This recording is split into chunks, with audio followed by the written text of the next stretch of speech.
Once upon a time, there lived a poor widow, and she had a son, Jack, and a cow, Belyanka. The cow gave milk every morning, and the mother and son sold it in the bazaar, and that was how they lived. But once Belyanka did not give milk, and they did not have food. Mom decided to sell the cow and open a shop with the proceeds.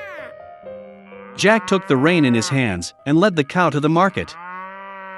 No sooner had he arrived than he met some wonderful old man. He said he would like to trade Jack's cow for beans. And with these words, he took out a handful of some strange beans from his pocket. The old man said these beans are magical. They need to be planted in the evening, and by morning they will grow to the very sky. Jack became very interested and agreed. The boy came home early. Mother was very angry that he gave the dairy cow in the whole neighborhood for a handful of some nasty beans. But Jack remembered the old man's words and decided that there was nothing to do, and planted beans in the yard.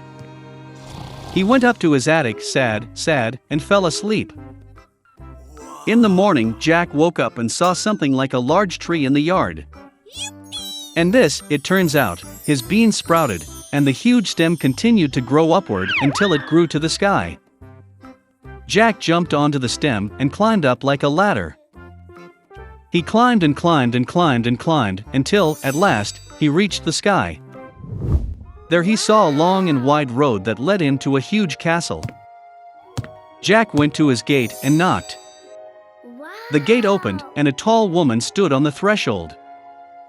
Stuttering with fear, the boy asked for something for breakfast. The giantess let him in, but warned him not to catch the eye of her husband, because he is a cannibal. She took Jack to the kitchen. But before he had time to eat even half of his breakfast, suddenly the whole house shook from someone's steps. The boy was not taken aback and instantly jumped into the furnace. And at that very moment, the cannibal entered the room. Well, he was as big as a mountain. The cannibal took out 2 bags of gold from a huge chest and sat down to count the coins. He counted and counted, finally began to nod off, and began to snore. Then Jack quietly climbed out of the oven, crept past the cannibal, grabbed 1 bag of gold, and rushed to the beanstalk. He threw the bag down, and he began to go down the stem lower and lower, until, finally, he found himself at his house. Jack told his mother everything that had happened to him, and handed her a bag of gold. They began to live on the money that was in the bag. But eventually the sack was empty and Jack decided to try his luck one more time at the top of the beanstalk. One fine morning, he got up early and climbed a beanstalk. The man-eater's wife stood at the threshold of the huge castle. She said that she would not let him in, because the last time her husband had lost a bag of gold. But all the same, she took pity on the poor boy, and let him into the castle. Suddenly the footsteps of a giant were heard, and Jack again hid in the furnace. The cannibal entered and told his wife to bring the hen that lays the golden eggs. The giantess brought it, and the ogre ordered the chicken to lay, and she laid the golden egg. The pleased giant began nodding and snoring. Then Jack climbed out of the oven, grabbed the golden chicken, and rushed to the beanstalk.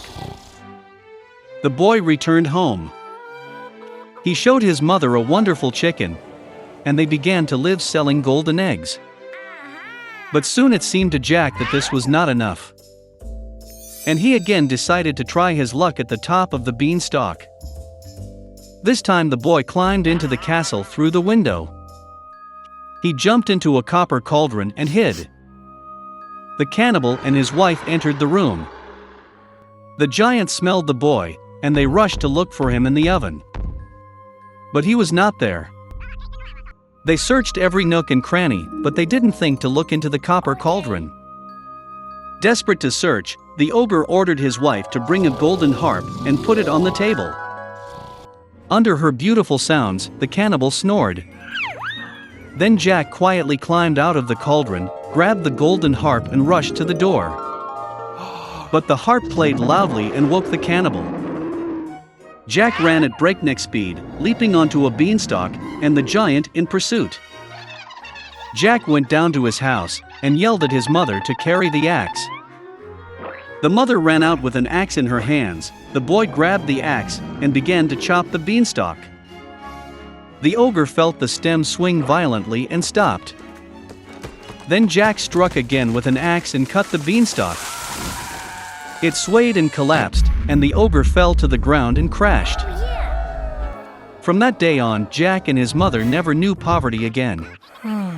But the boy was very sorry that, because of their greed, they almost paid with their lives. He promised that he would never steal again, and would work hard for the good of the family. Once there was a woodcutter with 2 children and their stepmother. The boy's name was Hansel, and the girl's name was Gretel.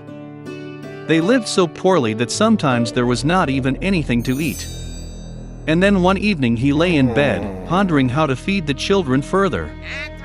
His wife advised him to have children in the forest, light a fire, give a piece of bread each and leave them there, not all 4 of them die of hunger. But the woodcutter did not agree. And until then, his wife persuaded him that he finally agreed. And the children, because of hunger, also could not sleep and heard everything that their stepmother said to their father. And when the parents fell asleep, Hansel secretly rushed out of the house. The moon was shining brightly, and the white stones glittered like coins. Hansel pocketed as many of them as he could fit. Then he returned home and the children went to bed. In the morning, the stepmother came to the children, gave each of them a piece of bread, and they all went to the forest together. On the way, Hansel threw out white stones one by one. When they arrived at the clearing, my father began to light a fire. He ordered the children to sit near the fire and make sure that it didn't go out, while they and their stepmother would go for more firewood. They sat, tired, and fell fast asleep. When the children woke up, it was a dark night all around. And when a full month had risen in the sky, Hansel took his sister by the hand and went, looking for the way through the pebbles, which glittered like new coins, and showed them the way. They walked all night long, and at dawn they came to their father's house. Some time passed. And the children again heard how the stepmother one night began to beg their father to get rid of the children. He refused, but his wife did not want to listen to him. She cursed and expressed all sorts of reproaches to him. When the parents fell asleep, Hansel, like the last time, wanted to collect stones, but the stepmother locked the door and the boy could not leave the house. Early in the morning, the children were given a piece of bread each, even less than the previous time. On the way to the forest, Hansel shredded his piece in his pocket and threw the crumbs on the ground. The stepmother took them even further into the forest. Again a big fire was lit, and the father ordered the children to watch the fire while they and their stepmother chopped some more wood. When lunchtime came, Gretel shared her piece of bread with Hansel. And they fell asleep. We woke up when the dark night fell. And then a month came up, and they got together on their way, but they could not find a single crumbs, because thousands of birds fluttering in the forest had long been eating those crumbs. So the children walked for a very long time, but they could not get out of the forest. Suddenly, the road led them to the hut. Coming closer, the children saw that the house was all built of bread and biscuits, and the windows were made of pure sugar.